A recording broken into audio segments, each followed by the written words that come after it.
Assalamualaikum warahmatullahi wabarakatuh. Perkenalkan, nama saya Anggita Andasapitri dari Prodi Akuntansi Sore. Saya ingin mempresentasikan tentang mata kuliah dari statistik.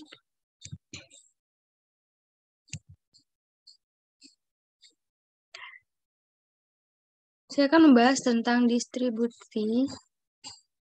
Distribusi adalah distribusi sampling yang cukup populer yang memungkinkan kita melakukan berbagai penguji statistik dalam kondisi sampel yang kecil. Dengan menggunakan distribusi T, kita bisa melakukan pengujian statistik untuk memperkirakan parameter yang tidak diketahui seperti standar populasi dengan cara menggunakan distribusi sampel untuk mengubah standar deviasi populasi. Ciri-ciri distribusi T-student yang pertama ada distribusi T-student seperti distribusi Z merupakan sebuah distribusi kontinu di mana nilainya dapat menempati semua titik pengamatan. Yang kedua, distribusi T-student berbentuk genta atau lonceng dan simetris dengan nilai rata-rata sama dengan 0. Distribusi T-student bukan merupakan satu kurva seperti kurva Z, tetapi keluarga dari distribusi T. Setiap distribusi T mempunyai rata-rata hitung sama dengan 0, tetapi dengan standar deviasi yang berbeda-beda, sesuai dengan besarnya sampel atau N. Ada distribusi untuk sampel berukuran 2 yang berbeda dengan distribusi sampel sebanyak 15, 25, dan sebagainya. Apabila sampel semakin besar, maka distribusi T akan mendekati normal. Contoh uji hipotesis untuk rata-rata, contoh pengusaha lampu pijar AM mengatakan bahwa lampunya bisa tahan pakai sekitar 800 jam. Akhir-akhir ini timbul dengan dugaan bahwa masa pakai lampu ini telah berubah. Untuk menentukan hal ini dilakukan penelitian dengan jalan menguji 50 lampu. Ternyata rata-ratanya 792 jam. Dari pengalaman diketahui bahwa simpangan baku masa hidup lampu 60 jam. Selidiki dengan taraf signifikan 0,05 apakah kualitas lampu sudah berubah atau belum. Diketahui M0-nya sama dengan 800 jam, X-nya 792 jam, N-nya sama dengan 50, dan O-nya sama dengan 60 jam. Hipotesisnya, HO sama dengan U sama dengan 800, H1 sama dengan U 800 jam, taraf signifikannya A sama dengan 0,05, kriteria keputusannya HO ditolak jika Z lebih dari Z0,025 atau Z kurang dari Z0,025, yaitu Z lebih dari min 1,95 atau Z kurang dari 1,96. Hitungannya Z sama dengan 792 dikurangi 800 per 60 per akar dari 50 sama dengan min 0,94. Kesimpulan, karena Z sama dengan min 0,94 yang berarti min 1,96 lebih dari Z lebih dari 1,96, maka HO diterima. Pada taraf signifikan 0,5 cukup alasan untuk menganggap bahwa kualitas lampu belum berubah.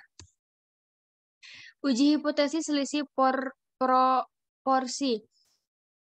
Pengujian hipotesis selisih proporsi digunakan setelah terdapat dua buah perbandingan. Pengujian ini dimaksudkan untuk mengetahui apakah ada perbedaan persentase yang menyolok ataukah tidak antara kedua kelompok yang sedang dipelajari.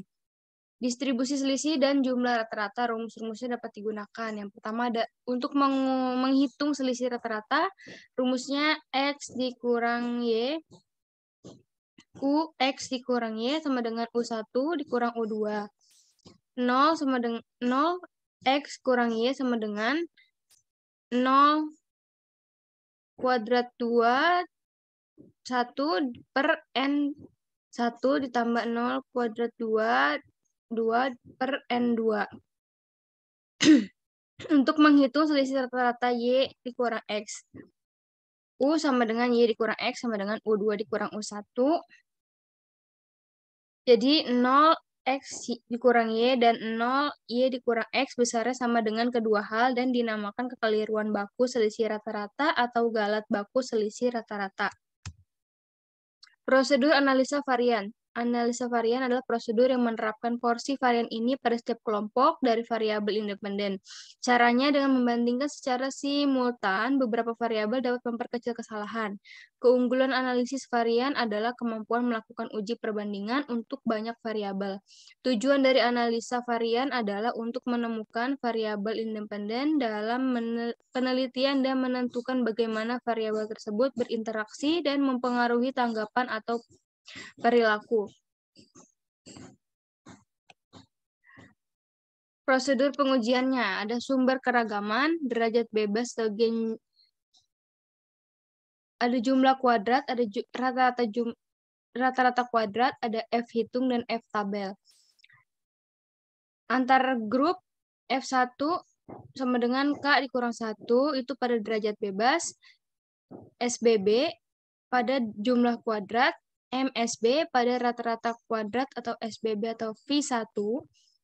Dalam grup atau error, V2 sama dengan N dikurang K, SSW pada jumlah kuadrat, MSW sama dengan SSW per V2 pada rata-rata kuadrat, dan MSB per MSW pada F hitung, dan F V1 dikali V2 pada F tabel.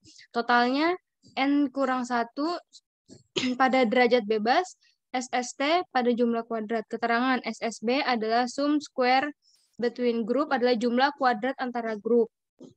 SST adalah total sum square atau jumlah kuadrat. SSW sum square within group adalah jumlah kuadrat dalam grup. SST dikurang sama SSB, MSB sama dengan SSB per V1, MSW sama dengan SSW per V2. Terima kasih, kurang lebihnya mohon maaf. Wassalamualaikum warahmatullahi wabarakatuh.